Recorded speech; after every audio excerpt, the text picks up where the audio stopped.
In all of modern history, there's really nothing quite like this. A sitting head of state taken from his own capital city in the dead of night by a foreign military.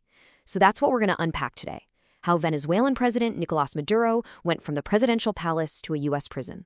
All right, let's get into it. And the way the world found out? It wasn't some stuffy, formal announcement from a podium. Nope, it was this. A social media post. In just one sentence, the news was out, and it was a shocker. The United States had just captured the leader of another country. For a minute there, it felt like all the old rules of how countries deal with each other were just gone. And if the post itself wasn't enough, then came the picture. This photo, which was released by President Trump himself, made it all real. I mean, look at this. It's Maduro, he's blindfolded, he's got these noise-canceling headphones on, and he's on a U.S. military plane. It's a really powerful, really jarring image, and it was absolutely designed to send a crystal clear message about what had just gone down. Look, something this big doesn't just happen out of the blue, right? An action this dramatic, it was the final move in a game that had been going on for years, a buildup of tension, of legal fights, and a whole lot of secret planning. So the big question is, how on earth did it ever get to this point? Okay, to really get a handle on this operation, you got to go back in time to understand the case the United States was building against Maduro and his top officials. This wasn't just some political fight. As far as the U.S. Department of Justice was concerned, they were dealing with a massive criminal organization. And the whole case from the U.S. side really centers on this group called the Cartel of the Suns. Now that name, it actually comes from the little sun insignias that Venezuelan generals wear on their uniforms. And the allegation was that this network of very powerful people was using the government itself to move huge amounts of drugs. So the whole thing took a really sharp turn back in March of 2020. That's when the DOJ officially charged President Maduro and a bunch of other officials with narco-terrorism. And that term, narco-terrorism, that's super important here. We're not just talking about drug dealing.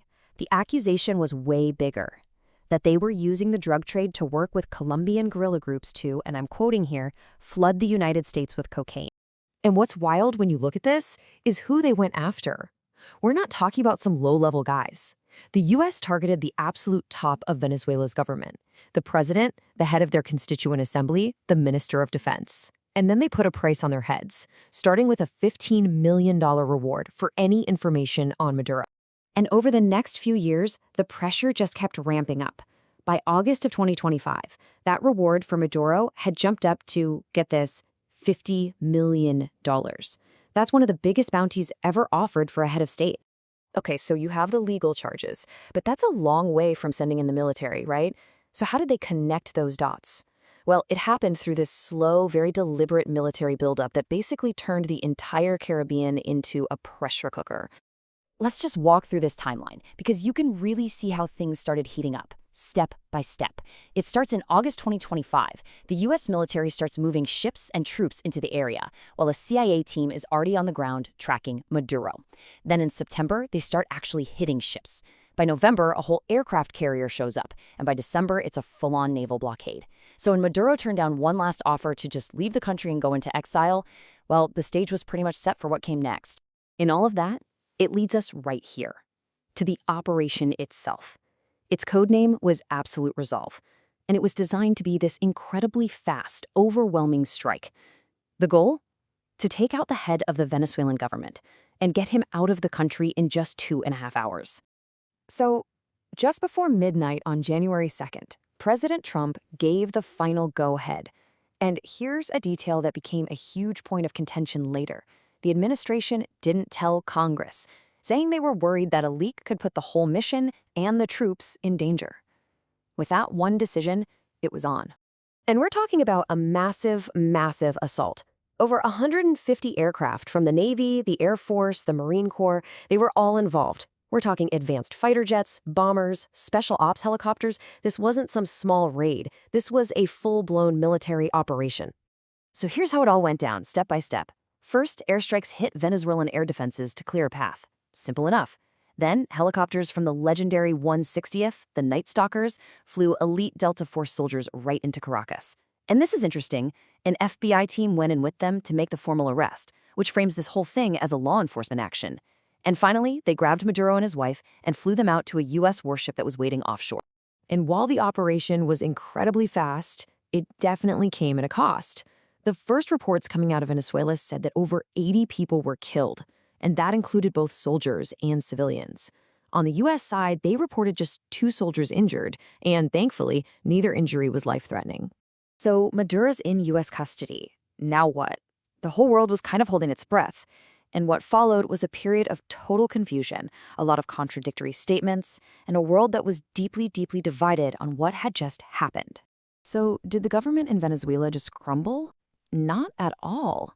The vice president, Delcy Rodriguez, immediately stepped up as acting president. She went on TV and called it a kidnapping, and she urged everyone in the country to stick together. The Maduro government was still there, just without Maduro.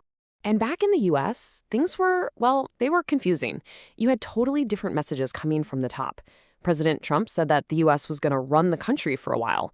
But then his own Secretary of State, Marco Rubio, came out and said, flat out, the U.S. will not govern Venezuela. So nobody was really sure what the long-term plan was. You basically had the world split into 3 camps. On one side, you had rivals like Russia and China who strongly condemned it. Then you had a smaller group of U.S. allies who were praising the move. And then there was this third group, which included most of Europe, and they were sort of in the middle, just urging everyone to calm down, worried about what this could lead to. And you could see that exact same split right on the streets here in the U.S. In New York's Times Square, you had hundreds of protesters chanting against the operation. But then you go down to Doral, Florida, which has a huge Venezuelan-American community, and people were literally dancing in the streets, celebrating. It was just a perfect picture of how divided people were. So you step back from all the immediate chaos, and you have to ask, what does this actually mean for the world going forward? Analysts immediately started trying to figure out if we had just crossed some kind of invisible line. So people immediately started looking for comparisons. And the one that kept coming up was the 1989 capture of Panama's leader, Manuel Noriega, who was also wanted on drug charges. But right away, legal experts started raising alarms, saying this could be a major violation of international law. A lot of people saw it as a big shift, away from a world that operates on rules and agreements to a world that operates on pure power. And that really boils everything down to this one huge question. Was this a crime of aggression, like the critics were saying? Or was this the beginning of a whole new world order, where powerful countries can just decide to enforce their own laws anywhere on the planet? And maybe the most chilling takeaway came from one analysis of the whole thing. Whether you think this was totally justified or a complete violation of the law, one thing is pretty clear. A brand new playbook has just been written. And now, the entire world is watching and waiting to see when and where it might be used again.